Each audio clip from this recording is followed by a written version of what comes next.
तो आज बात होगी आदित्य की कहानी की। एक ऐसी कहानी जो हमें सोचने पे मजबूर कर देती है कि क्या हमारी इस जानी पहचानी दुनिया के परे भी कुछ है। आइए समझते हैं भूत बाधा, आदित्य का बिखराव। सब कुछ शुरू होता है एक खामोश बालकनी से, जहां एक आदमी बस बैठा है, बिल्कुल खामोश। उसकी आंखें खुली थीं, पर वो कुछ देख नहीं रही थीं। ये जो तस्वीर है ना, ये आदित्य के उस भयानक सफ़र का अंजाम है। एक सफ़र जो एक बिल्कुल आम सी रात को शुरू हुआ और उसे हमेशा हमेशा के लिए बदल कर रख गया। तो सवाल ये है कि आखिर ये सब शुरू हुआ कैसे। चलिए कहानी के बिल्कुल शुरू में चलते हैं, जब आदित्य बस एक आम इंसान था। हाँ, उसकी जिंदगी तो बिल्कुल साधारण थी, पर उसे जो सुकून मिलता था ना, वो एक बहुत ही अलग, एक अनयूजुअल तरीके से मिलता था। तो ये आदित्य था कौन? दिन में वो एक आईटी मैनेजर था। घर पर अपनी पत्नी निधि से बेहद प्यार करने वाला एक पति।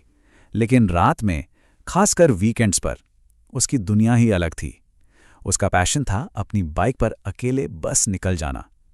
वो खुद कहता था, बस सड़क हो और शांति, यही था उसका सुकून, उसकी अपनी छोटी सी दुनिया। और यही जुनून, यही सुकून की तलाश उसे ले गई कहानी के उस मोड़ पर, जिसे हम कह सकते हैं द हॉन्टेड हाईवे।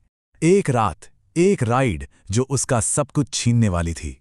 उस रात भी आदित्य बिल्कुल हमेशा की तरह ही निकला था। एक सुनसान सड़क पर उसने अपनी बाइक रोकी, शायद एक मिठाई खाने के लिए। लेकिन कुछ ही किलोमीटर आगे एक अजीब सा अनजाना डर उसे घेरने लगा। उसे महसूस हुआ जैसे कोई उसका पीछा कर रहा है। फिर अचानक उसे अपनी बाइक भारी लगने लगी, बहुत भारी, मानो कोई बिना बुलाए पीछे आ बैठा हो। वो कुछ समझ पाता इससे पहले ही सड़क के किनारे एक परछाई दिखी, और जैसे ही वो पास पहुंचा, वो परछाई हवा में गायब हो गई। और आखिर में एक ऐसी अजीब, ऐसी गहरी नींद उस पर छाने लगी कि उसे रोक पाना नामुमकिन सा हो गया था। तो सवाल वही है जो शायद हम सब सोच रहे हैं।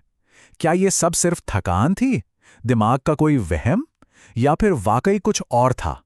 जो भी था, आदित्य में अब और आगे जाने की हिम्मत नहीं बची। उसने पास के ही एक होटल में रुकने का फैसला कर लिया। और यहीं से कहानी का सबसे डरावना हिस्सा शुरू होता है। घर में एक अजनबी, क्योंकि अगली सुबह जो शख्स घर लौटा, वो आदित्य था ही नहीं जो रात में निकला था। आदित्य में जो बदलाव आया ना, वो किसी के भी होश उड़ा सकता था। सोचिए, एक शांत रहने वाला आईटी मैनेजर अब बेहद गुस्सैल और आक्रामक हो चुका था। एक प्यार करने वाला पति अब डरा सहमा रहता था और गाली गलौज करता था। और सबसे अजीब बात जानते हैं क्या थी? जिस इंसान को सड़कों से, अपनी बाइक से प्यार था, अब उसने उसे छूने तक से मना कर दिया। और फिर उसकी हरकतें और भी अजीब होती चली गईं। उसे रात और अंधेरे से डर लगने लगा। वो जिद पर अड़ गया कि घर में सुरक्षा के लिए एक काली बिल्ली लानी है। कभी वो कहता कि मूर्तियों के सामने नींबू काटो, तो कभी काली मुर्गी का मांस खाने की मांग करता। और अगर उसकी कोई मांग पूरी ना हो तो वो हिंसक हो जाता था। इन सब के बीच उसे बार बार उसी सुनसान सड़क के डरावने ख्याल आते रहते थे। और फिर एक दिन उसने बदले की बात करनी शुरू कर दी।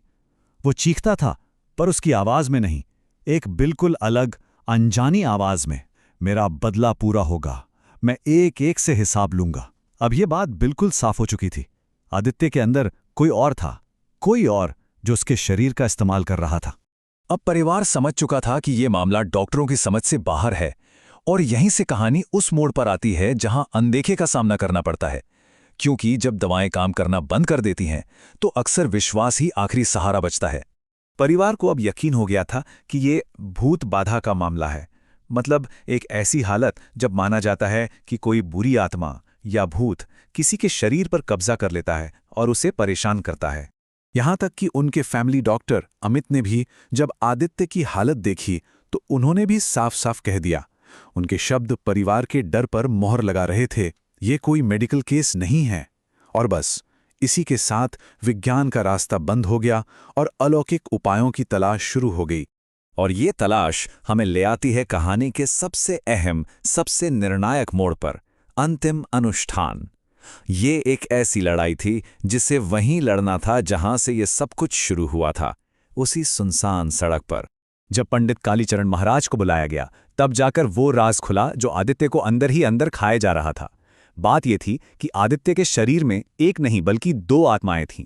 एक तो खुद आदित्य की और दूसरी अरुण नाम के एक आदमी की। अरुण, जिसकी मौत उसी सड़क पर एक कार एक्सीडेंट में हुई थी और उसकी आत्मा वहीं भटक रही थी। उस आत्मा को लगता था कि जब आदित्य ने वो मिठाई खाई तो अनजाने में उसे न्योता दे दिया और अब आदित्य का शरीर ही उसके अधूरे बदले का एक जरिया था। तो जो अनुष्ठान किया गया वो बहुत खतरनाक था। पंडित जी आदित्य और उसके परिवार को वापस उसी भुतहा सड़क पर ले गए। पहला कदम, उन्होंने अरुण की आत्मा को उकसाया, उसे बदला लेने में मदद का झांसा दिया। फिर कच्चे मांस से हत्यारे का एक पुतला बनाया गया। जैसे ही बदले की आग में जलती उस आत्मा ने पुतले पर हमला किया, बस वही सही मौका था। पंडित जी ने फौरन पवित्र भस्म और जलती मशाल से एक घेरा बनाया, उस आत्मा को फंसाया और उसे आदित्य का शरीर छोड़ने पर मजबूर कर दिया। लेकिन हर जीत की एक कीमत होती है और यहीं से कहानी का आखिरी हिस्सा शुरू होता है, एक लंबी परछाई। क्योंकि जीत और हार हमेशा वैसे नहीं होते जैसे वो दिखते हैं। उस आत्मा को तो मुक्ति मिल गई, लेकिन इस भयानक संघर्ष में आदित्य को एक बहुत बड़ी कीमत चुकानी पड़ी। उस आत्मा को निकालते वक्त उसका सिर एक पत्थर से जा टकराया। उस एक चोट का सदमा इतना गहरा था कि आदित्य का दिमाग फिर कभी पूरी तरह ठीक नहीं हो पाया। इलाज बहुत हुआ, पर जो नुकसान होना था वो हो चुका था।